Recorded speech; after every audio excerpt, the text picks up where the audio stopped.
మనం ఇప్పుడు 800 అడుగుల లోతు ఉండేటటువంటి నీటికి పైన ఉన్నాం. అంటే పాతకాలపు భాషలో చెప్పాలంటే 20 తాడి చెట్ల లోతు ఈ క్రింద ఉంది. ఆ పైన మనం జాగ్రత్తగా వెడుతూ ఉన్నాం. ఒక్కసారి పరిశీలించండి. ఆ ఎదురుగా కనిపించేటటువంటిది తిరుమల శ్రీవారి శిలాతోరణంలా కనిపిస్తుందా లేదా?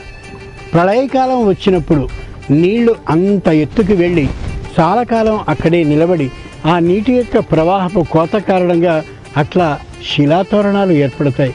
శ్రీశైలంలో ఇలాంటి శిలాతోరణాలు కనిపించడానికి కారణం ప్రళయకాలంలో అంత ఎత్తు జలంతో మొత్తం యుగం అంతా కూడా ముగిసిపోయిందనడానికి ఇంతకు మించిన సాక్ష్యం మరొకటి అక్కర్లేదు. పైగా శ్రీశైలం అమోఘమైనటువంటి యోగానికి స్థానం. అందుకే ఆ కనిపించేటటువంటి శిలాతోరణాల్లో కనిపించే చిన్న చిన్నవైనటువంటి గుహలలో యోగులైనటువంటి వాళ్ళు వాయువుని ఆహారంగా భక్షిస్తూ అమోఘమైన యోగ ధ్యానాన్ని చేస్తుండేవారు. ఇక్కడ ఎన్నెన్ని గుహలు కనిపిస్తాయో సంఖ్యకి లెక్క లేదు.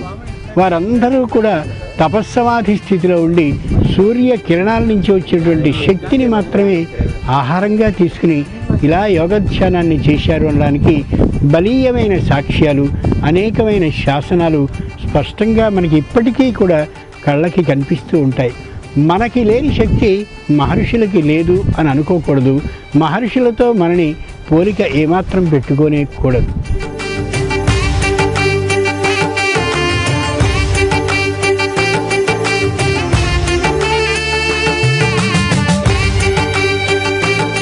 మన ఇంట్లో మనం మొక్కల్ని పెంచుతూ నేను ఎంతగా ఉద్యానవనాన్ని చేశానో చూడండి నా ఇంట్లో అని చాలామంది చెప్తూ ఎంతో పొంగిపోతూ ఉంటారు. ఒక్కసారి ఆలోచించండి, ఈ పర్వతాల మీద ఇంత పచ్చగా ఉండేటటువంటి చెట్ల విధానాన్ని ఎవరు నీళ్లు పోసి పెంచుతున్నారు? పరమేశ్వరుడు మాత్రమే. కాబట్టి నిజమైన తోటమాలి ఎవరు అంటే పరమేశ్వరుడు మాత్రమే. మనం మన ఇళ్లలో పెంచేటటువంటి మొక్కలు, చెట్లు తాత్కాలికంగా కళ్ళకి అందంగా అనిపించేవి, చక్కనైనటువంటి పుష్పాలని, ఫలాలని కాసేవి మాత్రమే మనం ఏర్పాటు చేస్తాం. కానీ పరమేశ్వరుడు 84 లక్షల జీవరాశులకి తండ్రి. కాబట్టి 84 లక్షల జీవరాశులకి కావలసినటువంటి చెట్లు ఏమేమి అవుతాయో గమనించుకుని అన్ని చెట్లకి ఏకకాలంలో ఆహారాన్ని అందిస్తున్నాడు అంటే ఆ మహానుభావుడైన జగత్పితకి ఎన్ని కోట్ల సాష్టాంగ ప్రణామాలు చేస్తే మనకి ఆ విధమైనటువంటి రుణం తీరుతుంది. అంతటి ఉత్తముడు ఆయన. ఇంకో విశేషం కూడా ఉంది. ఆకాశం నుంచి నేరుగా పడేటటువంటి జలాలతో పెరిగేటటువంటి చెట్లు ఇవన్నీ ఎవరో మొక్కలకి నీళ్లు పోస్తే పెరిగినవి మాత్రం కాదు. అంచేత వీటిలో చెప్పలేనంతటి ఔషధీ శక్తి ఉంటుంది. అంటే ఔషధంగా పనిచేసే విధానం ఉంటుంది. అందుకే ఎవరికైనా దీర్ఘకాల అనారోగ్యం కానీ వచ్చినట్టయితే వారు శ్రీశైలానికి వచ్చి ప్రత్యేకమైనటువంటి వృక్ష శాస్త్ర విజ్ఞానం కలిగినటువంటి వాళ్ళు ఆ చెట్టు మూలికనో, ఈ చెట్టు బెరడునో, ఆ చెట్టు పువ్వునో, ఈ చెట్టు కాయనో లేక ఆకులనో తీసుకుని వైద్యాన్ని చేసుకుంటూ ఉండే విధానం నేటికీ అమలులో ఉంది. ప్రస్తుతం కూడా జరుగుతూ ఉన్నటువంటి సత్యం.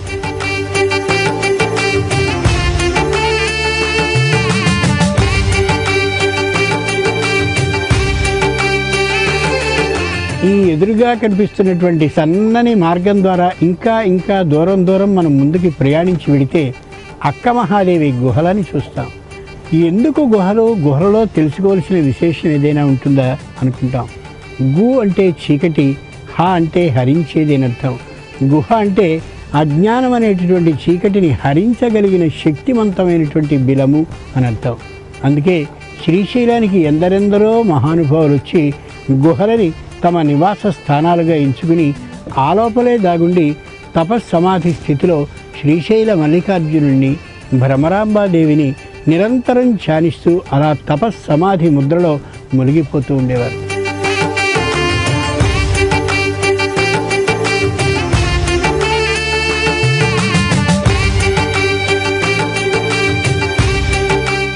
మహర్షులకి, యోగులకి మనకి లేనటువంటి అతీంద్రియ శక్తి ఒకటి ఉంది.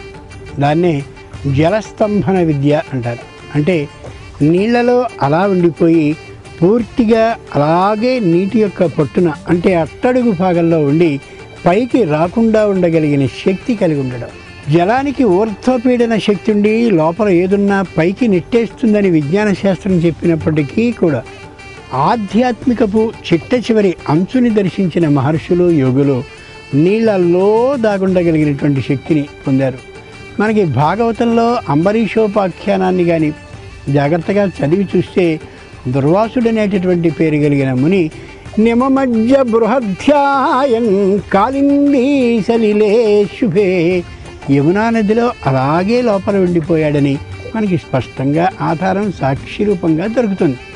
అంచేత గమనించవలసిన అంశం, ఈ పాతాళ గంగలో ఇప్పటికీ కూడా ఎందరో మహర్షులు యోగులు తపస్సిద్ధి కలిగినటువంటి వారు అలా ధ్యానాన్ని చేస్తూనే ఉంటారనేది యథార్థం.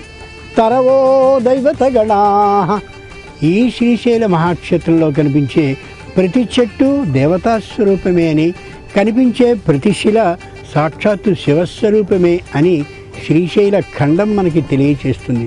అంతటి ఉత్తమమైనటువంటి శివలింగాలని ఎన్నిటిని చూస్తున్నామో ప్రతి రాయి శివలింగ స్వరూపమే. కాబట్టి అనేక కోట్ల శివలింగ స్వరూపాలని మనం చూస్తున్నాం. అనేక కోట్ల దేవతల యొక్క సమూహాలని మనం ఇక్కడ దర్శిస్తున్నామనే భావంతో దర్శించాలి తప్ప ఇది ఈ చెట్టు అది ఆ చెట్టు అని చెప్పి కేవలం చెట్లకి సంబంధించిన విజ్ఞాన విశేషంతో పరిశీలించడం సరికాదు. పైగా భగవంతుడు ఎంత ఉత్తముడు అంటే పెట్టేటటువంటి కొండలన్నింటినీ ఒక వరసలో ఏర్పాటు చేసి, అలాగే వృక్షాలన్నింటినీ ఒక ప్రత్యేకమైన పద్ధతిలో నిర్మించి కళ్ళకి చూపుకి విందుగా ఉండేలా చేశాడంటే ఆయనకంటే స్వచ్ఛమైనటువంటి భారతాన్ని స్వచ్ఛమైన ప్రపంచాన్ని నిర్మించగలిగిన మహానుభావుడు మరెవ్వరుంటారు? ఆలోచించి చూడాలి. ఆ చెట్లకి ఈ నీటి భాగానికి మధ్యగా ఖాళీగా కనిపిస్తోందే చక్కనైనటువంటి ఎత్తైన శిలలతో ఏర్పాటు చేయబడ్డ భూమి. అలా ఎందుకని అని అనుకుంటాం. కాదు, నీటి మట్టం అంత దాకా ఒకప్పుడు ఉండేది. ఇప్పుడు మనం చేసిన అధర్మం కారణంగానో మరే కారణంగానో నీటి మట్టం తగ్గింది అని గమనించాలి.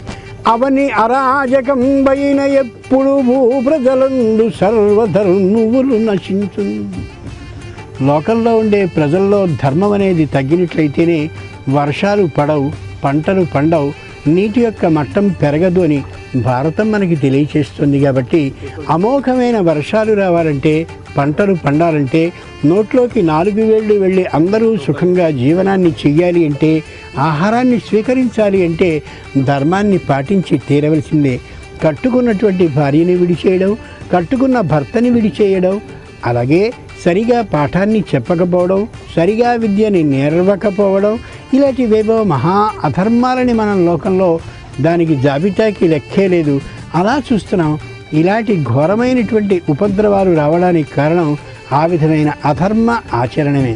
కాబట్టి ధర్మబద్ధంగా ఉండి ఉన్నట్లయితే మనం అక్కడిదాకా నీళ్లు ఉండేవి అనే విశేషాన్ని గమనించుకోగలుగుతాం. ఈ సందర్భంలో మహానుభావులైన మహర్షులందరూ, లోపల తపస్సు చేస్తున్నటువంటి యోగి సిద్ధులందరూ, అలాగే ఇంకా తపశ్సిద్ధి తపశ్శక్తి కలిగినటువంటి వారందరికీ ప్రణామపూర్వకంగా కృతజ్ఞతాపూర్వకంగా శివునికి ప్రీతికరమైనటువంటి నారికేళాన్ని ఒకటి కొట్టి ఆ జలాన్ని పాతాళ గంగా మధ్య భాగంలో ఈ కింద 1000 అడుగుల లోతుగా నీళ్లు ప్రవహిస్తున్నాయి. కాబట్టి మనం పైన ఉండి స్వయంగా చూస్తున్నాం. కాబట్టి ఆ క్రింద తపస్సు చేస్తుండే మహర్షులందరికీ చేయగలిగింది కృతజ్ఞతాపూర్వకంగా కేవలం శివప్రీతికరమైనటువంటి నారికేళాన్ని కొట్టడమే. కాబట్టి ఒకసారి నారికేళాన్ని కొట్టి ఆ జలాన్ని అక్కడ పాతాళ గంగలో మహర్షులైన వారందరికీ సమర్పించి పుష్పాలని చల్లి మన ప్రయాణాన్ని కొనసాగిద్దాం.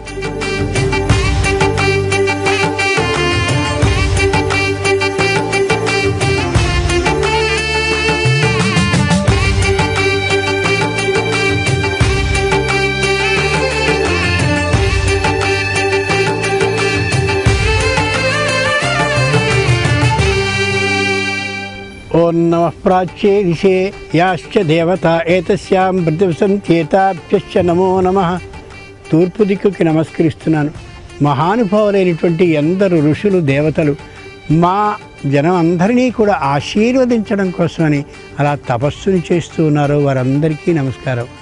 ఓం నమో దక్షిణాయే దిశే యాశ్చ దేవత ఏతస్యాం ప్రతివసంత్యేతాభ్యశ్చ నమో నమః. ఎందరు దక్షిణ దిక్ ప్రాంతంలో ఉండి అమోఘమైన తపస్సుని చేస్తూ ఈ కలియుగంలో ఉండే జనులందరూ కూడా ధర్మాన్నే ఆచరిస్తూ ఉండాలని తమ ఆశీర్వచనాలను అందిస్తున్నారో వారందరికీ నమస్కారం. అలాగే ఓం నమః ప్రతీచ్యై దిశే, ఈ పడమటి దిక్కుకి నమస్కరిస్తున్నాను. యాశ్చ దేవత ఏతస్యాం ప్రతిసంచేతాభ్యశ్చ నమో నమః. ఎందరూ ఈ దిక్కున ఉండి మా అందరికీ క్షేమం కలగాలని, ధర్మబద్ధంగా మేము ఉండాలని అలా ఆశీర్వదిస్తూ తపస్సుని చేస్తున్నారో వారందరికీ సాష్టాంగపడుతున్నాను. ఓం నమ ఉదీచ్యై దిశే, ఉత్తర దిక్కుకి నమస్కరిస్తున్నాను. ఎందరూ మహానుభావులైనటువంటి దేవతలు తపస్సు చేస్తూ సిద్ధులైనటువంటి వారు మా ఆశీర్వచనాన్ని స్వీకరించండి అని మా అందరికీ పంపిస్తున్నారో, ధర్మ విధానంగా జీవించాలని అంటున్నారో వారందరికీ నమస్కరిస్తున్నాను. అలాగే ఊర్ధ్వ దిక్కుకి, అధో దిక్కుకి, ఈశాన్య భాగానికి, ఆగ్నేయ భాగానికి, నైరుతి భాగానికి, వాయువ్య భాగానికి అందరికీ ఇదే సందర్భంలో నన్ను కన్న తల్లిదండ్రులకి, నాకు చదువులు చెప్పినటువంటి గురువులకి, నాకు ఇంకా అమోఘమైన శ్రేయస్సుని కలిగించిన మనస్సులో నిరంతరం ఉండేటటువంటి ఏ గురువులు ఉన్నారో అందరికీ నమస్కరిస్తున్నాను అనుకుంటూ పాతాళ గంగా మధ్య భాగంలో ఈ అమోఘమైన అదృష్టం కలిగినందుకు చాలా చాలా ఆనందపడుతూ ప్రతి వ్యక్తి కూడా ఇలా ఈ విధంగా నమస్కరించాలని పెద్దలు అంటూ ఉండేటటువంటి మాట.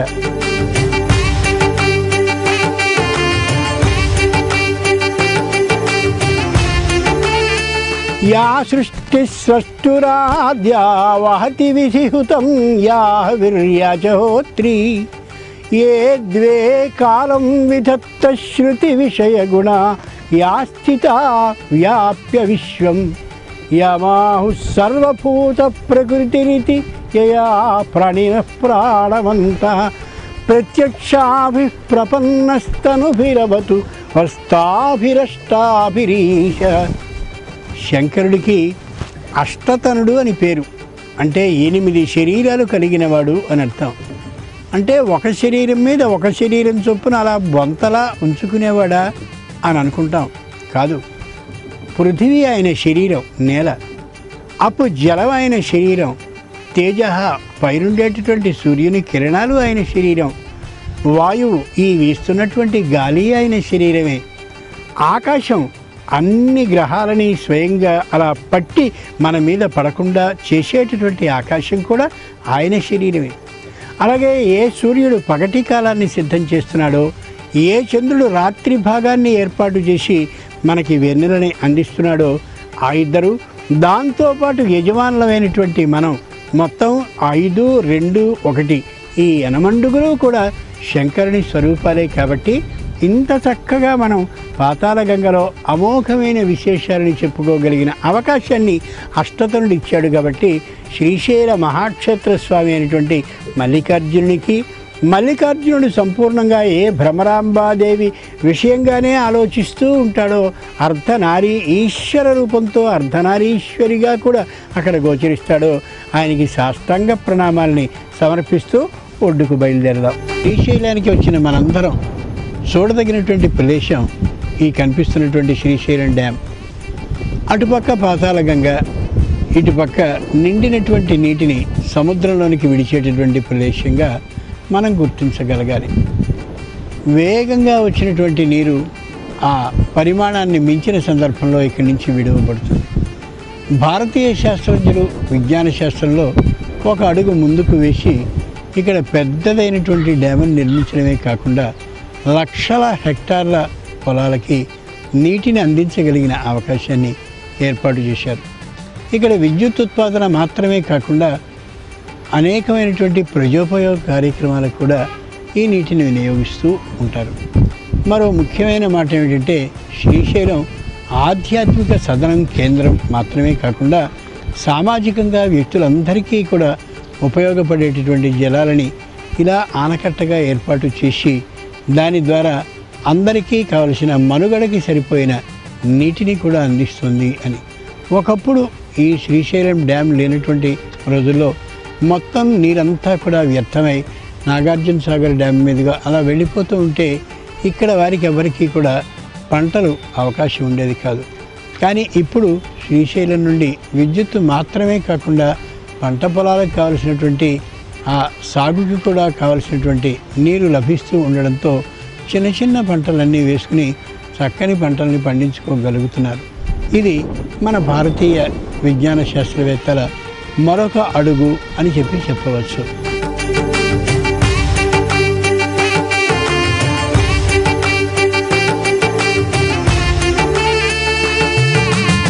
ఈ పుష్కరాల సమయంలో మనం ఇక్కడికి వచ్చి డ్యామ్ని చూసేటటువంటి సందర్భంలో రాత్రిపూట అయినట్లయితే అటు పుష్కరయాత్రికులతో జనసందోహాన్ని చూడొచ్చు, ఇటుపక్క విద్యుత్తుతో మంచి అలంకరింపబడ్డటువంటి ఆ కృష్ణమ్మని చూడొచ్చు.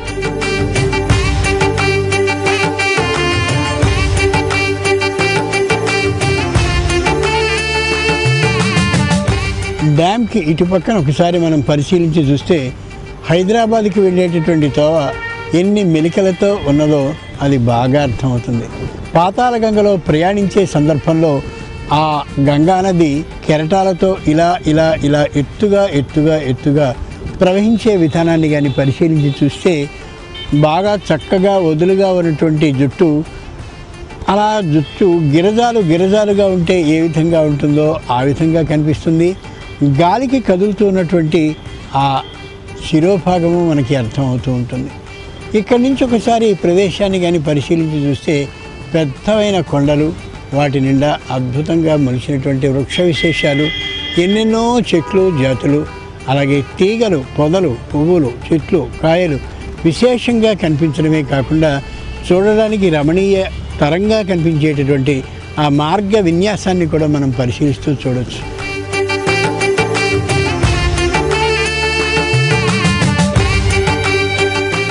రుద్రుడు అనగానే శ్మశానంలోనే నివసిస్తాడు అనేది లోకానికి ఉండే అభిప్రాయం, దృఢమైన ఆలోచన కూడా. ఆయన శ్మశానంలో ఉంటాడని, నిరంతరం ప్రేతధూమాన్ని మాత్రమే పీలుస్తూ ఉంటాడని, బంధువుల యొక్క రోదనలని వినేటటువంటి కారణంగానే, ఏడిపించే కారణంగానే రోదయతీతి రుద్రహ అంటారని లోకమంతా విశ్వసించేటటువంటి విషయం. కానీ శ్రీశైల మహాక్షేత్రానికి కానీ వచ్చినట్లయితే ఒక్కసారి మనం పరిశీలించి చూసినట్లయితే ఈ అమోఘమైనటువంటి వాతావరణం, పెరిగినటువంటి మొక్కలు, ఈ విధానం, పుష్పాలు, చక్కనైనటువంటి వృక్షాలు, ఎదురుగా పాతాళగంగ కనిపిస్తూ ఉండేటటువంటి దృశ్యం, ఇదంతా ఒకసారి పరిశీలించి చూస్తే శివుడు ఎంతటి అలంకార ప్రియుడో, శివుడు ఎంతటి ఈ ప్రకృతిని ఆనందించే లక్షణం కలిగినవాడో అర్థమవుతుంది. అయితే ఓ మాట మాత్రం చెప్పుకోవచ్చు, తన భార్యకి కదంబ కాననావాస, కదంబాలతో కూడినటువంటి ఆ ప్రాంతంలో ఇష్టం ఉండడం, అంటే నివసించాలనే ఆలోచన కలిగి ఉండడం, అలాగే కదంబ పుష్పాలని నిరంతరం ధరిస్తూ ఉండేటటువంటి లక్షణం కలిగి ఉండడం, పైగా చంపక అశోక పున్నాగ సౌగంధికల సత్కచ, సంపెంగ, అలాగే సురపొన్న, దాంతోపాటుగా పున్నాగ, సౌగంధిక పుష్పాలని నిరంతరం తన కుప్పులో ధరించే లక్షణం కారణంగా ఆవిడ కోరుకున్నటువంటి ప్రత్యేకమైన ఉద్యానం ఇది అయ్యుండొచ్చు. కానీ భార్య యొక్క మాటని సంపూర్ణంగా విశ్వసించేటటువంటి ప్రేమికుడు భర్త ఆయన కాబట్టి ఇక్కడ ప్రత్యేకంగా రుద్రపార్క్ అనే పేరుతో ఇక్కడ నిర్మింపజేశారు శ్రీశైల మహాపుణ్యక్షేత్రంలో. ఓ విశేషం ఇక్కడ గమనించుకోవాలి మనం. తల్లి యొక్క గర్భంలో ఎన్ని నెలలున్నామో నెలకి ఒక్కరోజైనా సరే ఇక్కడ ఉండాలి, అంటే ఒక రాత్రి అయినా ఇక్కడ ఉండాలి అని శాస్త్రం నియమాన్ని చెప్తోంది. కాబట్టి 9 రాత్రుల పాటు ఇక్కడ ఉండి 10వ నాడు బయలుదేరి మన ఊరికి వెళ్ళేటటువంటి సందర్భంలో రోజుకు ఒక్కొక్క చోట సత్ కాలక్షేపం చేయాలి అంటే కొంతసేపు రుద్రపార్కుకి కానీ ఆ సమయాన్ని వినియోగించుకుంటే ఇటు ఆధ్యాత్మికంగానూ ఆనందాన్ని పొందొచ్చు, అటు భౌతికంగానూ సంతోషకరమైనటువంటి ఈ దృశ్యాలన్నింటినీ పరిశీలించవచ్చు.